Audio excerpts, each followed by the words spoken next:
ಕಾಡು ಮಧ್ಯೆ ಜೋಡಿ ಹೂವು, ಯಾರೋ ಇಟ್ಟ ದೃಷ್ಟಿ ಪೊಟ್ಟು.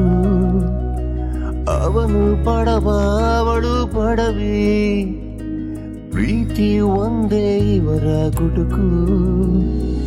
ಎದೆ ಬಡಿತ ಕೂಡ ಅಲುಗಾಡೋದಿಲ್ಲ, ಇಬ್ಬರ ಒಪ್ಪಿಗೆ ಇರದೆ.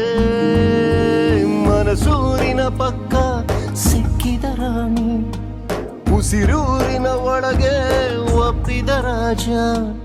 ಇಬ್ರು ಸಂದಾಗವ್ರೆ, ಹೆಂಗೋ ಖುಷಿಯಾಗವ್ರೆ. ನಾಲ್ಕು ಕಣ್ಣು ಒಂದೇ ಮನವಿ, ಎರಡು ಜೀವ ಒಂದೇ ಉಸಿರು. ಅವನಿಗೆ ಅವಳೇ ರಾತ್ರಿ ಹಗಲು, ಇವನ ತೋಳೆ ಅವಳ ಮಡಿಲು.